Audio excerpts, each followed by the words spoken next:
Good evening to all. Welcome to my channel. Subscribe, like, comment എല്ലാം ചെയ്തേക്കട്ടോ. Bigg Boss season 7 first episode കഴിഞ്ഞു. സംഭവം Zophar good എന്നുള്ള രീതിയിൽ തന്നെ പറയാം. കുറേ ആൾക്കാർ സൈലൻ്റാണ്, കുറേ ആൾക്കാർ ഭയങ്കര ആക്റ്റീവാണ്, കുറേ ആൾക്കാർ ഓവർ ആക്റ്റീവാണ്. പല ടൈപ്പ് ഓഫ് കണ്ടസ്റ്റൻസ് ആണ്. അപ്പോൾ ഇന്നത്തെ കഥ എന്ന് വെച്ചാൽ ആക്ച്വലി ഇവർ തുടങ്ങുന്നത് means after the first mega show premier shock കഴിഞ്ഞിട്ട് എല്ലാവരും എൻട്രി ചെയ്തു. ഇവർക്ക് 3 പേർക്കൊരു ബാഡ്ജ് കിട്ടിയായിരുന്നു. അതായത് ബിന്നി സെബാസ്റ്റ്യനും പിന്നെ ആര്യൻ കത്തൂരിയയ്ക്കും ഷാനവാസ്, ഈ 3 പേർക്കും ഒരു ബാഡ്ജ് കിട്ടിയിട്ടുണ്ടായിരുന്നു. അവർക്ക് മാത്രമാണ് ഡ്രസ്സസ് അവർ കൊണ്ടുവന്നത് യൂസ് ചെയ്യാൻ പറ്റുള്ളൂ എന്നുള്ളൊരു സംഭവമുണ്ട്. ബാക്കിയുള്ളവരുടെയൊക്കെ ഡ്രസ് ആൻഡ് ഓൾ പണിപ്പുരായോ അങ്ങനെ ഒരു റൂമിലിട്ട് ലോക്കാന്നുള്ളൊരു കോൺസെപ്റ്റ് നല്ല ഐഡിയ ആണ്. അതായത് ഇതെല്ലാം ലോക്കാണ്. അവർക്ക് യൂണിഫോം കണക്ക് ഒരു സംഭവം കൊടുക്കും. അത് മാത്രമായിരിക്കും ടിൽ അവർ പല ഗെയിമുകൾ സക്സസ് ആകുന്നത് വരെ യൂസ് ചെയ്യാൻ പറ്റുന്നത്. ഇവരുടെ കയ്യിൽ നിന്ന് ആ ബാഡ്ജ് ആർക്ക് വേണമെങ്കിലും അടിച്ചു മാറ്റാം എന്നുള്ളതാണ് അതിൻ്റെ ട്രിക്സും കാര്യങ്ങളൊക്കെയാണ് ഗെയിം കൊടുത്തേക്കുന്ന ഗെയിം. അപ്പോൾ ഇതിനെ ബേസ് ചെയ്തിട്ട് ഇവർ പ്ലേ ചെയ്യണം. മാക്സിമം ഇവരുടെ ഐഡിയാസും കാര്യങ്ങളും ഉപയോഗിച്ചിട്ട് ഇവരുടെ കയ്യിൽ നിന്ന്, അതായത് ഈ 3 പേരുടെ കയ്യിൽ നിന്ന് മറ്റുള്ള കണ്ടസ്റ്റൻസ് ആ ബാഡ്ജ് കളക്ട് ചെയ്യുക. ഓക്കെ, ഇതാണ് ഗെയിം. ഈ ഗെയിം അവർ പ്രോപ്പറായിട്ട് മനസ്സിലാക്കിയിട്ടുണ്ടോ എന്നല്ല. പലരും ആ ഗെയിമിനെ ഓക്കെ ഫൈൻ ഇങ്ങനെ അങ്ങനെയൊക്കെ വിട്ടുപോയി. എനിവേ ഇതിൽ ബിന്നി സെബാസ്റ്റ്യനും അതുപോലെ തന്നെ ഷാനവാസിൻ്റെ കൂടെ നമ്മുടെ അനീഷ് ടി കോമണർ എന്നുള്ള ഒരാൾ. അപ്പോൾ പുള്ളി ജസ്റ്റ് തർക്കമൊക്കെ ആയിട്ട് ആളെന്ത് ചെയ്യുന്നു വെച്ചാൽ സ്വന്തം ബാഡ്ജ് ഊരിയിട്ട് അങ്ങ് കൊടുത്തു. ഈ അനീഷ് എന്ന് പറഞ്ഞ ആളതിൽ കൊടുത്തു. സോറി, അനീഷിൻ്റെ അല്ല കൊടുത്തത്, ഒണിയൽ സാബുവിൻ്റെ കയ്യിൽ കൊടുത്തു. ഒണിയൽ സാബു ഞെട്ടിയിരിക്കുകയാണ് എന്താ സംഭവിച്ചതെന്നുള്ളത്. പിന്നെ പുള്ളിക്കാരന് വലിയ ഐഡിയ ഒന്നുമില്ല. പുള്ളിക്കാരൻ അറിയത്തില്ല, ഒരു എപ്പിസോഡ് ആയപ്പോൾ ഇനാക്റ്റീവായിട്ട് ഇരിക്കുന്ന ഇനാക്റ്റീവ് ഇൻ ദ സെൻസ് ഒരു രീതിയിലും ആക്റ്റീവ് അല്ലാതെ ഇങ്ങനെ ഇന്നൊരു ആളയിൽ കൊണ്ട് കൊടുക്കുകയാണ് ഷാനവാസ് ഈ അനീഷ് ആയിട്ടുള്ള തർക്കത്തിൻ്റെ ഇടയ്ക്ക്. അപ്പോൾ അനീഷ് എന്താ ചെയ്യുന്നത് വെച്ചാൽ പ്രവോക്ക് ചെയ്തുകൊണ്ടിരിക്കുകയാണ് ഈ പറയുന്ന ഷാനവാസിനെ. അത് അനീഷിനെ പേടിച്ചിട്ടാണ് ഷാനവാസ് ഈ കാര്യം ആക്ടിവിറ്റി ചെയ്തതെന്നുള്ള രീതിയിൽ അനീഷ് ഫോക്കസ് ചെയ്തുകൊണ്ടിരിക്കുകയാണ്. പക്ഷേ Aneesh is a good contestant. ആൾ ആ രീതിയിൽ റിയാക്ട് ചെയ്തിട്ടൊരു സെറ്റ് റെഡിയാക്കുന്നുണ്ട്. അപ്പം ഈ ഒണിയൽ സാബു എന്ന് വെച്ചാൽ അത് അക്ബറിന് കൊടുക്കുന്നു. അക്ബർ അത് ഈസി ആയിട്ട് പുള്ളിക്കാരൻ അതും കൊണ്ടുപോയി. ഒണിയൽ സാബു അവിടെ നിൽക്കുന്നുണ്ട്. അതാണ് ശരിക്കും ആ ഒരു ഷാനവാസ് എന്ന് പറയുന്ന ആളുടെ കയ്യിൽ ഈ ബാഡ്ജ് അരയിലെത്തി, നമ്മുടെ അക്ബറിൻ്റെ കയ്യിലെത്തി. അത് കണക്കാണ് ഈ ബിന്നി സെബാസ്റ്റ്യൻ്റെ കയ്യിൽ നിന്നും ബിന്നി സെബാസ്റ്റ്യനുമായിട്ടൊക്കെ കുറച്ച് അടിയും പിടിയൊക്കെ ആയിട്ട് ആരോ ഒരാൾ ഏറ്റെടുത്തത്, ആരാന്ന് ഞാൻ ഓർക്കുന്നില്ല, സോറി. കാരണം നമ്മൾ കംപ്ലീറ്റ് ലൈവ് എപ്പിസോഡ്സ് ഒന്നും കാണുന്നില്ല കേട്ടോ, ജസ്റ്റ് ടിപ്പ് ആയിട്ട് കാണുന്നതേ ഉള്ളൂ. അത് ഉള്ളി ഇപ്പം ബാഡ്ജ് ഉള്ളത് ആര്യൻ്റെ കയ്യിൽ മാത്രമാണ്. അപ്പം ആര്യൻ്റെ കയ്യിൽ മറ്റവരുടെ നിന്നും പോയതുകൊണ്ട് അവർ രണ്ടുപേരും അവരുടെ ഡ്രസ്സൊക്കെ പാക്ക് ചെയ്ത് കംപ്ലീറ്റ് പണിപ്പുരയിലോട്ട് എത്തിക്കുക, സ്റ്റോർ റൂമിലേക്ക് എത്തിക്കുക എന്നുള്ളതാണ്. പണിപ്പുരയല്ല, സ്റ്റോർ റൂമിലേക്ക് എത്തിക്കുക എന്നുള്ളതാണ് ബിഗ് ബോസ് അനൗൺസ് ചെയ്തത്. അപ്പോൾ അതിനെ ബേസ് ചെയ്തിട്ട് എല്ലാവരോടും ബിഗ് ബോസ് പറയുന്നുണ്ട് കണ്ടസ്റ്റൻസ് എല്ലാം ചെക്ക് ചെയ്യുക, എല്ലാ ഡ്രസ്സസും എടുത്ത് പാക്ക് ചെയ്യുന്നുണ്ടോ ഇല്ലെന്നുള്ളത് ചെക്ക് ചെയ്യുക എന്നുള്ള രീതിയിലൊരു അനൗൺസ്മെൻ്റ് ഒക്കെ ബിഗ് ബോസിൻ്റെ സൈഡിൽ നിന്നുണ്ട്. അപ്പോൾ അതൊക്കെ കഴിഞ്ഞ് നിന്നിട്ട് ബിഗ് ബോസ് പിന്നെ ഒരു ഗെയിം അല്ല ഒരു ആക്ടിവിറ്റി കണ്ടക്ട് ചെയ്യുമായിരുന്നു മെയിൻ ഹാളിൽ. ആക്ടിവിറ്റി ഇതായിരുന്നു, നിങ്ങൾക്ക് ഏതൊക്കെ കണ്ടസ്റ്റൻസ് ആണ് നോട്ട് എലിജിബിൾ ഫോർ ക്യാപ്റ്റൻ. ആ ഒരു ആഴ്ചത്തെ ക്യാപ്റ്റൻ ഫസ്റ്റ് വീക്കാണല്ലോ, റണ്ണിങ് വീക്കിൽ ക്യാപ്റ്റൻ ആകാൻ എലിജിബിൾ അല്ലാത്ത കണ്ടസ്റ്റൻസ് ആരൊക്കെയാണ് എന്നുള്ളൊരു ക്വസ്റ്റ്യനൂടെ അതിൻ്റെ റീസൺസും കാര്യങ്ങളൊക്കെ വെച്ചിട്ട് പറയാനാണ് പറയുന്നത്. പലരും പല കാര്യങ്ങളും പലതൊക്കെ പറഞ്ഞു. അതിൽ എല്ലാം ഒന്നും നമ്മൾ പറയുന്നില്ല. പക്ഷേ എങ്കിൽ കൂടി നമുക്ക് കുറച്ച് മര്യാദ ഇല്ലാത്ത സംസാരം എന്നുള്ളതൊക്കെ പറയുന്നത്. ഫസ്റ്റ് അപ്പോൾ ഒരു റെന ഫാത്തിമ എന്ന് പറയുന്ന ലേഡി, എനിക്ക് തോന്നുന്നു 16 or 17 years അങ്ങോട്ട് ഓൾഡ് ആയിട്ടുള്ള ഒരു പുള്ളിക്കാരത്തിയുടെ ഒരു സ്റ്റേറ്റ്മെൻറ്റ്, അതായത് നമ്മുടെ മുൻഷി രഞ്ജിത്തേട്ടൻ എന്തെങ്കിലും ഏജ് കണക്റ്റഡ് ആയിട്ടൊന്നും പറഞ്ഞതായിട്ടൊന്നും നമ്മൾ എപ്പിസോഡ്സിലൊന്നും കാണുന്നില്ല. എങ്കിൽ കൂടി പുള്ളിക്കാരൻ ക്യാപ്റ്റൻ ആയിക്കഴിഞ്ഞാൽ അതായത് റെന ഫാത്തിമ പോലുള്ള ആൾക്കാർക്ക് ഒരു എക്സിസ്റ്റൻസ് ഇല്ല, അവരുടെ മാറ്റേഴ്സ് കൺസിഡർ ചെയ്യത്തില്ല എന്നുള്ള ഒരു സ്റ്റേറ്റ്മെൻറ്റ്, ദാറ്റ് ഈസ് റോങ് എന്നുള്ളതാണ് ഞാൻ മനസ്സിലാക്കുന്നത്. കാരണം വെച്ചാൽ ഇത്തരത്തിലുള്ള സ്റ്റേറ്റ്മെൻറ്റ്സുകൾ മുന്നോട്ട് വയ്ക്കാൻ കഴിയുന്ന ഒരാൾക്ക് how to play in entire season.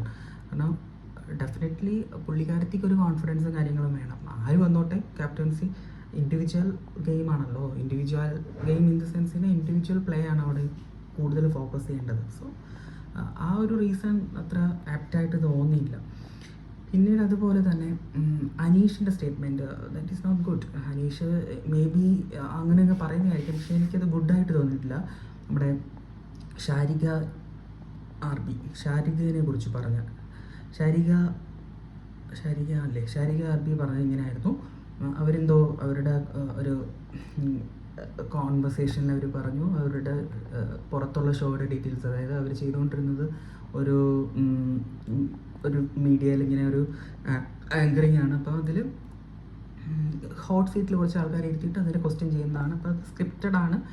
അങ്ങനെയൊക്കെയുള്ള കാര്യങ്ങളൊക്കെ പറഞ്ഞപ്പോഴത്തേക്ക് പുള്ളിക്കാരൻ അതൊരിക്കലും ആ ഷരിക എന്ന് പറയുന്ന വ്യക്തിയുടെ പേഴ്സണൽ ഒരു കാര്യമൊന്നുമല്ല എങ്കിൽ കൂടി ഇത് പറഞ്ഞത് അനീഷ് ഒരു പേഴ്സണൽ ആളുടെ ക്യാരക്ടർ എങ്ങനെയാണെന്നുള്ള രീതിയിൽ വ്യാഖ്യാനിച്ച് പുള്ളിക്കാരത്തി ക്യാപ്റ്റൻസിലേക്ക് വരണ്ട എന്നുള്ളതൊക്കെ പറഞ്ഞു. അതൊക്കെ അത്ര കറക്റ്റായിട്ട് തോന്നിയില്ല. പിന്നെ അതുപോലെ നമുക്ക് ഇവർ പറഞ്ഞത് നമ്മുടെ ഈ ശൈത്യ എന്ന് പറയുന്ന ലേഡി മേക്കപ്സ് ശൈത്യ എന്ന് പറയുന്ന ലേഡി ഓക്കെ ക്യാപ്റ്റൻസീനെ റിലേറ്റഡ് ആയിട്ട് എനിക്ക് തോന്നുന്നു ബാക്കി എല്ലാവരും കോമൺ ആയിട്ടുള്ള ചെറിയ ചെറിയ റീസൺസും കാര്യങ്ങളൊക്കെ പറഞ്ഞു പോയി.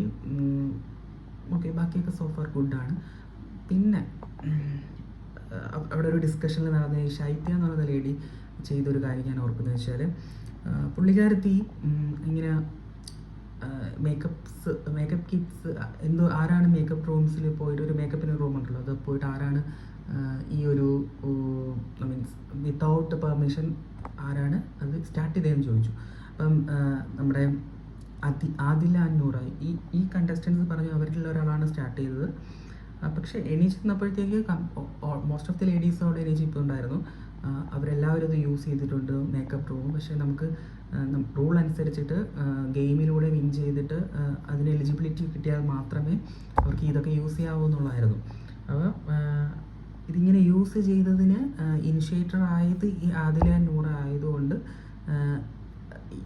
ശൈത്യ പറഞ്ഞ റീസൺ എന്ന് വെച്ചാൽ ശൈത്യ ഓൾറെഡി പറഞ്ഞിരുന്നു ഇവരോട് ഇതൊന്നും ചെയ്യരുത്, പക്ഷേ ഇവരെത്ര പറഞ്ഞിട്ട് കേൾക്കാതെ ചെയ്തെന്നുള്ള രീതിയിൽ ഒരു കമൻറ്റ് ചെയ്തു. പക്ഷേ പുള്ളിക്കാരത്തെയും മേക്കപ്പ് ചെയ്തിട്ടുണ്ടായിരുന്നു എന്നുള്ളതാണ് സത്യം. അപ്പം ഇങ്ങനെയുള്ളൊരു മീൻസ് മറ്റുള്ളവർ ചെയ്ത തെറ്റൊക്കെ തെറ്റാണെങ്കിൽ അത് അംഗീകരിച്ചിട്ട് അത് സ്റ്റാൻഡ് ചെയ്ത് പറയണമെങ്കിൽ പുള്ളിക്കാരത്തി റൈറ്റ് ആയിരിക്കണം. അതാണ് എനിക്ക് ശൈത്യ എന്ന് പറയുന്നൊരു കണ്ടസ്റ്റൻറ്റിൻ്റെ ഒരു ക്വാളിറ്റി ഇല്ലായ്മ തോന്നിയത്. ഇത് തന്നെ അനീഷ് ടിയെ അത് ഫോക്കസ് ചെയ്ത് പറഞ്ഞിട്ടുണ്ടായിരുന്നു ഇതാണ് എന്നുള്ളത്. ഓക്കെ, അപ്പോൾ ബാക്കി ഓക്കെ ഇത്രയും കാര്യങ്ങൾ. പിന്നെ അവിടെ നടന്ന സംഭവം എന്ന് വെച്ചാൽ രേണുസുതി നമ്മുടെ സ്വന്തം രേണുസുതി അവർക്ക് തലവേദന എന്ന് പറയുന്നൊരു ഡ്രാമ നടന്നു എന്നുള്ള രീതിയിൽ കുറേ ഇൻസിഡൻസ് നടക്കുന്നുണ്ടായിരുന്നു. അപ്പോൾ അതായത് തലവേദനയായിട്ട് കിടക്കുമായിരുന്നു. അപ്പോഴത്തേക്ക് ഇവർ ഈ ശൈത്യയും അപ്പാനി ശരത്ത് ഇവർ രണ്ടുപേരും കൂടി ഡിസ്കസ് ചെയ്തിട്ട് അതൊരു ഡ്രാമയാണെന്നുള്ള രീതിയിലും ഇപ്പോൾ ഷാനവാസ് അതിനോടൊപ്പം ചേരുകയും ആളുടെ പേര് അഭിശ്രീ എന്ന് പറയുന്നത് അഭിശ്രീ ചേരുകയും എന്നിട്ട് അഭിശ്രീ ചോദിച്ചു അഭിശ്രീ എന്നല്ല ആളുടെ പേര് അഭിശ്രീ ചോദിച്ചു നമ്മുടെ രേണുസുതിയോട് ചോദിച്ചു ഇങ്ങനെ നിങ്ങൾ തലവേദന ഒറിജിനലാണോ എന്നുള്ള രീതിയിലൊക്കെ ചോദിച്ചിട്ട് ചുമ്മാ അടിയാവുകയാണ്. അപ്പം ആ സമയത്ത് ഈ ശൈത്യയുടെയും അപ്പാനി ശൈത്യത്തിൻ്റെയും മുഖഭാവം ശ്രദ്ധിക്കണമായിരുന്നു. ദേ ആർ ഹാപ്പി, ഇങ്ങനൊരു അടി ഉണ്ടാക്കിയിട്ടപ്പോഴത്തേക്ക് ഹാപ്പി. ഞാൻ മൊത്തത്തിൽ കണ്ടപ്പോഴത്തേക്ക് എനിക്ക് തോന്നി അപ്പാനി ശരത്ത് എന്ന് പറയുന്ന ആൾ ചുമ്മാ അവരാണ് ഷോയുടെ സോൾ എന്നുള്ള രീതിയിൽ ഒരു ആറ്റിറ്റ്യൂഡ് ഉണ്ടോ എന്നുള്ളൊരു സംശയം. കാരണം രേണുസുതിയുടെ ജെന്യുവനായിട്ടുള്ളൊരു കാര്യം ക്യാപ്റ്റനോട് ഷെയർ ചെയ്തു. ക്യാപ്റ്റന് വയ്യാന്നുള്ള കാര്യം ക്യാപ്റ്റനോട് പറഞ്ഞു. ക്യാപ്റ്റൻ അതിനെ ബേസ് ചെയ്തിട്ട് എന്ത് ചെയ്തു, ആക്ഷൻ എടുക്കാൻ വേണ്ടിയിട്ട് ബിഗ് ബോസുമായിട്ട് സംസാരിക്കുന്നതൊക്കെ കാണിക്കുന്നുണ്ട്. ബിഗ് ബോസ് നോട് മെഡിക്കൽ എമർജൻസി കാര്യങ്ങളൊക്കെ പറഞ്ഞിരുന്നു. പക്ഷേ ഈ നമ്മുടെ അഭിശ്രീ എന്ന് പറയുന്ന ആളും അല്ലെങ്കിൽ അപ്പാനി ശരത്തും അതുപോലെ തന്നെ അക്ബർ, ഇവർ 3 പേരും ഷാനവാസിൻ്റെ തലവേദനയാണ്. ഷാനവാസിൻ്റെ തലവേദന കൺസിഡർ ചെയ്യാത്ത രേണു സുധിയുടെ തലവേദന മാത്രം കൺസിഡർ ചെയ്തു എന്നുള്ള രീതിയിൽ അനീഷുമായിട്ട് ഒരു ക്ലാഷ് ഉണ്ടായി. അനീഷുമായിട്ട് ക്ലാഷ് ഉണ്ടാകുന്നതിന് മുന്നേ രേണു സുധിയായിട്ടാണ് ക്ലാഷ്. അപ്പോൾ രേണു സുധിയായിട്ട് നല്ല ഫൈറ്റ് ഉണ്ടായി. പക്ഷെ എനിക്ക് തോന്നുന്നു അവർക്ക് വയ്യാത്തത് ഓക്കെ, ഷാനവാസിന് വയ്യായിരുന്നെങ്കിൽ അത് ഷാനവാസ് ഇൻഫോം ചെയ്യണം. ഞാൻ ഇതിന് മുന്നേ ഒരു കാര്യം പറയാൻ വെച്ചാൽ ക്യാപ്റ്റൻസി ടാസ്കിൽ വലിയൊരു ടിസ്റ്റ് നടന്നു. ആ ടിസ്റ്റ് ഇത്ര മാത്രമാണ്, ജസ്റ്റ് അനീഷിനെ പിടിച്ച് സെലക്ട് ചെയ്തു ക്യാപ്റ്റനായിട്ട്. എങ്ങനെയാണെന്ന് വെച്ചാൽ മോസ്റ്റ് ഓഫ് ദി പീപ്പിൾസ് അനീഷിൻ്റെ കൊള്ളില്ല എന്നാണ് പറഞ്ഞത്. വെച്ചാൽ ഇഫ് മുഖത്ത് കൊണ്ടുവന്ന് ഈ ഒരു ഷേവിങ് ക്രീം എന്തോ തേക്കുന്ന ഒരു പരിപാടിയായിരുന്നു, ഫോം തേക്കുന്ന ഒരു പരിപാടിയായിരുന്നു. അപ്പം ഓരോ കണ്ടസ്റ്റൻസിനെ വെച്ചിട്ട് അവർക്ക് ക്യാപ്റ്റൻസിൽ വരാത്തവരെ സെലക്ട് ചെയ്ത് വരരുതെന്ന് ആഗ്രഹിക്കുന്നവരെ സെലക്ട് ചെയ്യുന്ന ഒരു ചാൻസ്. അപ്പം അവർ ഫോം ഫില്ല് ചെയ്യല്ല, ഫോം മുഖത്ത് തേക്കുക എന്നുള്ളതാണ്. അപ്പോൾ എന്ത് സംഭവിച്ചെന്ന് വെച്ചാൽ കൂടുതൽ ആൾക്കാരും മുഖത്ത് തേച്ച് കൊടുത്തത് നമ്മുടെ അനീഷ് ടിക്കെയാണ്. ബിഗ് ബോസ് അവസാനം ഒരു ടെസ്റ്റ് എടുത്തിട്ടു അനീഷ് ടിയെ ഏറ്റവും കൂടുതൽ ഫോം കിട്ടിയ ആളെയാണ് നമ്മൾ ഫേവറേറ്റായിട്ട് തീരുമാനിക്കുന്നത് എന്നുള്ളത്. അതാണ് 7ൻ്റെ പണി ബിഗ് ബോസ് കൊടുത്തത്. ആ 7ൻ്റെ പണി കിട്ടിയപ്പോഴത്തേക്ക് മിസ്റ്റർ അനീഷ് ടിയെ safe mode, he safe from all. അതിനെ ബേസ് ചെയ്തിട്ടാണ് ഞാൻ ആ തലവേദന ഡിസ്കഷനിൽ അനീഷ് ടിയുമായിട്ട് കോൺവെർസേഷൻസ് മറ്റുള്ളവർ വരാനുള്ള കാരണം. കാരണം അനീഷ് ടിയ ആണല്ലോ ക്യാപ്റ്റൻ. അനീഷ് ടിയ നമ്മുടെ രേണു സുധിക്ക് വേണ്ടി മാത്രം സംസാരിച്ചു, മറ്റുള്ളവർക്ക് വേണ്ടി സംസാരിച്ചില്ല, മറ്റുള്ള ഷാനവാസിന് വേണ്ടി സംസാരിച്ചില്ല. അപ്പോൾ അനീഷ് ടിയയുടെ വാദം ഇതാണ്, ഈ ഷാനവാസ് എന്ന് പറഞ്ഞ ആൾ എന്തുകൊണ്ട് അനീഷ് ടിയോട് ഈ കാര്യം പറഞ്ഞില്ല, അതല്ലെങ്കിൽ അനീഷ് ടിയോട് എന്താണ് ഇതൊന്നും വേറൊരാൾ വന്നിട്ട് കമ്മ്യൂണിക്കേറ്റ് ചെയ്തില്ല, ഒന്നും കമ്മ്യൂണിക്കേറ്റ് ചെയ്തിട്ടില്ല. അവരവിടെ എന്തോ പറഞ്ഞ കാര്യം അനീഷ് ടിയെ കേൾക്കണം എന്നുള്ളതാണ് ഷാനവാസിൻ്റെ അഭിപ്രായം. ശരിക്കും ആ അഭിപ്രായത്തോട് ഞാൻ യോജിക്കുന്നില്ല. രേണു സുധി റിയലായിട്ട് പറഞ്ഞിരുന്നു. രേണു സുധി പറഞ്ഞതിനെ ബേസ് ചെയ്തിട്ട് പറഞ്ഞു, ഇത് കള്ളമോ സത്യമോ എന്നുള്ളത് ടെസ്റ്റ് ചെയ്യാൻ വേണ്ടിയിട്ട് മെഡിക്കൽ ടീമുണ്ടല്ലോ, അവർ ടെസ്റ്റ് ചെയ്തിട്ട് അതിനെ ബേസ് ചെയ്തിട്ട് അവർ ഡിസ്കസ് ചെയ്യട്ടെ. പക്ഷെ ഇതിനിടയ്ക്ക് അപ്പാനി ശരത്ത് ഭയങ്കരമായിട്ട് ഈ രേണു സുധിയായിട്ട് വഴക്കുണ്ടാക്കുന്നുണ്ട്. അതുപോലെ തന്നെ ഈ അഭിശ്രീ അതിൻ്റെ ആവശ്യമുണ്ടെന്ന് തോന്നുന്നില്ല, കൂളായിരിക്കട്ടെ. അപ്പോൾ അതല്ലാതെ കുറേ ആൾക്കാർ മാറിയും തിരിഞ്ഞു വരുന്നു. ഇപ്പോൾ ബിന്നി സെബാസ്റ്റ്യൻ എന്ന് പറയുന്നുണ്ടായിരുന്നു, തലവേദനയാണെങ്കിൽ ശബ്ദം ഉണ്ടാക്കില്ല. അനിമോൾ കുറച്ച് സേഫായിട്ട് ഇങ്ങനെ നടന്ന് പറയാൻ ഇതൊക്കെ ചെയ്യുന്നുണ്ട്, കുറച്ച് ക്യൂട്ട്നെസ് കളിക്കുന്നു എന്നൊരു സംശയമുണ്ട്. ശാരിക KB കുറച്ച് കൂളായിട്ട് എല്ലാ കാര്യങ്ങളും ഹാൻഡിൽ ചെയ്യുന്നുണ്ട്. ബാക്കി ഒന്നിൻ്റെ ഒരു അനക്കവും ഇല്ല എന്നുള്ളതാണ്. കലാഭവൻ സരിക കുറച്ച് എന്തൊക്കെയോ പറയുന്നുണ്ട്. ആര്യൻ കത്തൂര അത്ര വലുതായിട്ടൊന്നും പറയുന്നില്ല. പിന്നെ ഒരു ഹിന്ദി ബിഗ് ബോസിൽ നിന്ന് വന്ന മറ്റേ ഗിസലി പുള്ളിക്കാരത്തിയും വലുതായിട്ടൊന്നും പറയുന്നില്ല. നീവിൻ അങ്ങനെ കുറച്ച് പേരൊന്നും മിണ്ടാതാക്കി ഇരിപ്പുണ്ട്. ബാക്കി ഇതൊക്കെയാണ് കേട്ടോ ബിഗ് ബോസിൻ്റെ അവസ്ഥ. അതിന് ശേഷം കണ്ടൻറ്റ് കൊടുത്തത് എനിക്ക് തോന്നുന്നു രേണു സുധിയും പിന്നെ അഭിശ്രീ എന്തോ വലിയ രീതിയിൽ അടിയുണ്ടാക്കുന്ന രീതിയിലൊക്കെ വരുന്നുണ്ടായിരുന്നു. അതൊരു കണ്ടൻറ്റായിരുന്നു. പനശരത്തിൻ്റെ കുറച്ച് ഇങ്ങനത്തെ ഉള്ള വേറൊന്നും ഇങ്ങനത്തൊന്നും ഉണ്ടായിരുന്നില്ല എപ്പിസോഡ് 1. പിന്നെ മെയിനായിട്ട് ഭയങ്കര അൺഎക്സ്പെക്റ്റഡായ ഒരു നോമിനേഷൻ പരിപാടി കൂടെ നടന്നു. ഈ നോമിനേഷൻ ചെയ്തതിൽ കുറേ പേരെ നോമിനേറ്റ് ചെയ്ത് വെച്ചിട്ടുണ്ട്. നോമിനേഷൻ ചെയ്തതിൻ്റെ റീസൺസും കാര്യങ്ങളൊക്കെ കുറേയൊക്കെ ജെന്യൂനാണ്. നമുക്ക് തോന്നും നമുക്ക് കൂടുതലോട്ട് ഷൈക്കുക എനിക്കൊന്ന് റിസർവ്ഡാണ്, പുള്ളിക്കാരത്തിയുടെ ആറ്റിറ്റ്യൂഡും പുള്ളിക്കാരത്തിയുടെ രീതിയൊക്കെ വെച്ചിട്ട് ഓക്കെ ഷൈത്യാണ് ഏറ്റവും കൂടുതൽ നോമിനേഷന് വന്നത്. ബാക്കി മുൻഷി രഞ്ജിത്ത് ആൾക്കൊന്നും പെർഫോം ചെയ്യാനുള്ള സമയമൊന്നും കിട്ടിയിട്ടില്ല എന്ന് തോന്നുന്നു. ആരെയും വലുതായിട്ട് തിരിച്ചറിയാനൊന്നും പറ്റിയിട്ടില്ല. പിന്നെ ഓൾമോസ്റ്റ് എല്ലാവരും കയറിയിട്ടുണ്ട്. അനിമോള് 2 ഓട്ടോടെ കയറിയിട്ടുണ്ട്. പിന്നെ ആരാണ് നമ്മുടെ രേണു സുധിയുണ്ട്, ശാരിക KB ഉണ്ട്. അങ്ങനെ കുറച്ചധികം പേര് നോമിനേഷനിൽ കയറിയിട്ടുണ്ട്. എപ്പിസോഡ് അത്യാവശ്യം സെറ്റായിരുന്നു, കുഴപ്പമൊന്നും ഉണ്ടായിരുന്നില്ല. ഇത്രയൊക്കെ റിവ്യൂസാണ് എനിക്ക് പറയാനുള്ളത്. ഓവറോൾ പറയുകയാണെങ്കിൽ ആരും അങ്ങോട്ട് ഫോക്കസ്ഡ് അല്ല സംഭവം. ശാരിക KB മാത്രമാണ് കുറച്ചും കൂടെ ഫോക്കസ്ഡ് ആയിട്ട്, പുള്ളിക്കാരത്തിയുടെ ഒരു കോമൺ സ്റ്റൈൽ അങ്ങനെ തന്നെ പോകുന്നുണ്ട്. ബാക്കി ഗെയിംസൊക്കെ വരുന്നേ ഉള്ളൂ. നെക്സ്റ്റ് എപ്പിസോഡിലൊക്കെ കുറച്ചും കൂടെയൊക്കെ സെറ്റായിട്ട് കാര്യങ്ങൾ പറയാം. പിന്നെ രേണു സുധി കുറച്ച് സ്ഥലങ്ങളിലൊക്കെ പോയിരുന്നിട്ട് ഞാൻ 2 ആഴ്ച കഴിയുമ്പോഴത്തേക്ക് ഞാൻ പ്രതികരിക്കും, ഞാൻ അങ്ങനെയാണ് പറ്റുന്നതെന്നൊക്കെ പറയുന്നുണ്ട്. ഇങ്ങനെയൊന്നും അല്ല ശരിക്കും പറഞ്ഞാൽ ഗെയിം കളിക്കണ്ട എന്നുള്ളതാണ് ഞാൻ വിശ്വസിക്കുന്നത്. പ്രതികരിക്കാനുള്ളത് പ്രതികരിക്കണം, 2 ആഴ്ചയൊന്നും വെയിറ്റ് ചെയ്യേണ്ട ആവശ്യമൊന്നുമില്ല. എല്ലാവരുടെയും കാര്യമാണ്, വെറുതെ ക്യൂട്ടും അതും ഇതുമൊക്കെ ആ നമ്മുടെ പ്രമോസൊക്കെ പണ്ട് ഇറങ്ങിയതിൻ്റെയൊക്കെ ഒരു ജസ്റ്റിസ് എങ്കിലും ഈ കണ്ടസ്റ്റൻസ് ഒക്കെ കാണിച്ചാൽ മതിയായിരുന്നു. അഭിശ്രീ എന്ന് പറയുന്ന ആൾ കാണിച്ചത് ഓക്കെ ഫൈൻ, ഗെയിമിൻ്റെ സ്പിരിറ്റിൽ എടുക്കുകയാണെങ്കിൽ, പക്ഷേ ഇങ്ങനെ ഒരു ഓവറായിട്ട് ഇങ്ങനെ ദേഷ്യപ്പെട്ടിട്ടൊന്നും ആവശ്യമില്ല. ആവശ്യമുള്ള കാര്യങ്ങൾ പറയുക, മറ്റുള്ളവർ പറയുന്ന ഒരു സമയം കൊടുക്കുക, അങ്ങനെയൊക്കെയുള്ള കാര്യങ്ങളാണ്. ആർക്കും പറയാനൊന്നും സമയം കൊടുക്കാതെയൊക്കെയാണ് പറഞ്ഞുകൊണ്ടിരിക്കുന്നത്.